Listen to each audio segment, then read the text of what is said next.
As the ANC's National Working Committee and National Executive Committee deal with the issue of their president, it's a race against time to decide ahead of the parliamentary debate on the report this week. Already the parties postponed the NWC meeting till tomorrow and the NEC meeting till Monday.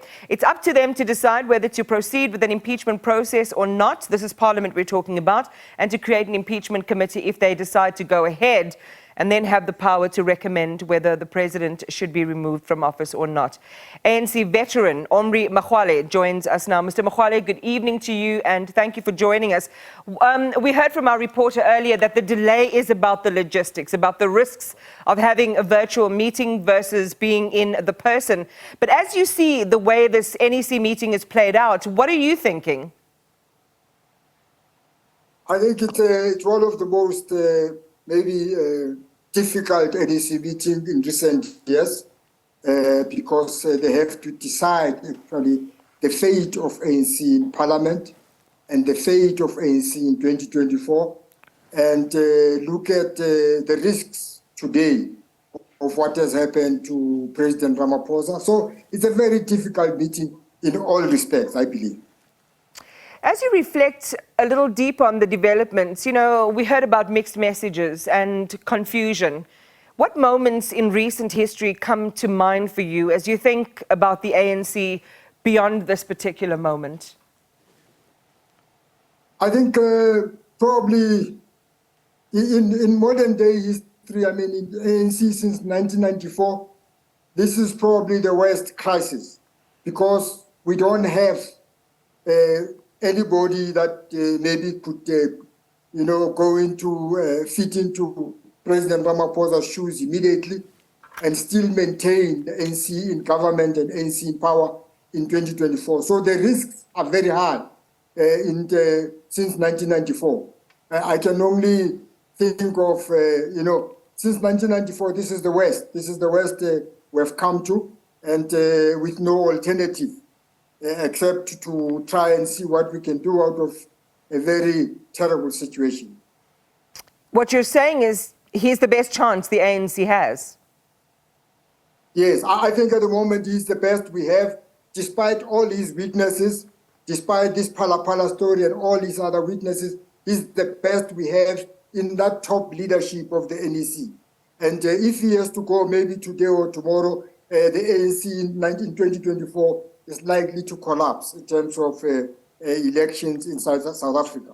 So that's what I think. And I think even in terms internally, for the country, if he has to go now, all the things that he has been doing will be reversed. I think the state capture inquiry report, Justice Zondo's report, might be thrown into the dustbin if he has to resign now. That's my belief, because I don't think that the current leadership without him will implement the Zondo Commission report. I think they'll throw it into the dustbin. And then the country will go into, Mr. Makgoale, how pervasive is this view that you're sharing with us now inside the party? No, it's not inside the party. It's my analysis. And I've been with the ANC since October 1976. So I've been living the ANC since October 1976. I've watched developments inside the ANC, and I can tell you now that at this stage where it is almost going out of power because of the corruption inside the ANC, and mainly because of the parliamentary electoral laws that are in place. Because if we had changed these parliamentary electoral laws way back when Dr. Slabat put the report on the table, we would not be in this mess where we are. We would be having leaders in parliament of integrity. But because of this parliamentary electoral law, we are only left with Ramaphosa at the moment. I think if he goes, the ANC will almost collapse in government. That's what I think. Do you think there are many others? Do you think, though, in your conversations and engagements, there are many others who share the same view as you? Yeah, some share it, some don't share it. But most of us are aware that the ANC is likely to lose the next elections in 2024 unless we can show that we are cleaning corruption, we're cleaning the state. And I think that Ramaphosa was giving a little modicum of that, a little bit of that, better than anybody else has done in the past 10 years and 15 years. So if he has to go now, all he has done, whether it's NPA and SARS, most of these things will collapse. I think whoever comes in, they are likely to remove all these things, and the ANC might collapse in 2024. In terms of the vote, it will still be alive, but it will lose the votes tremendously in 2024. Ramaphosa came through on the ticket of a new dawn on this theme of renewal that you're talking about, anti-corruption, corruption busting. What then are your thoughts on the Section 89 report, which places him at the center of needing to answer serious questions and even going as far as talking about having a prima facie case against him on some of the matters that relate to Phala? Look, we are disappointed with that. We think he could have done better to avoid this Phala stuff, and we are disappointed with that. Of course, the report as it is, they think that some of the things are not really factual, so that's why they want to take it on review. We don't really know, some of us, because we are not lawyers, but we are disappointed with the fact that the money was left there without being taken to the bank. For us, it's a simple, basic thing, that when you have money, after any transaction, you take it to the bank, so that the institutions of the state, so the SARS and others, can do their due diligence on the money you've got. But the fact that it was not taken there, of course, it's a problem of the managers at the farm and so on.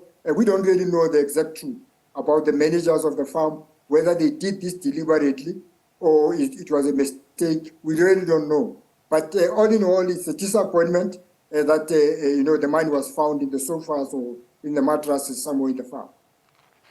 You know, as you're speaking about this and this need to see, the president through a particular lens, if it's found, and there has been a lot of discussion around, breaking certain laws, the possibility of having broken certain financial laws, or the responsibility of the declaration of foreign currency, who the clients, and there's a lot of sort of administrative detail, and the devil really lies in the detail, Omry Makgoale. If even in the smallest law, the president is seen to, would have been seen to have been breaking a small law, let's say, relative to everything else.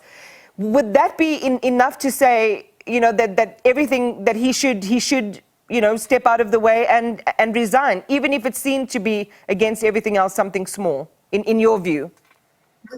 Look, in my view, everybody should be equal before the law.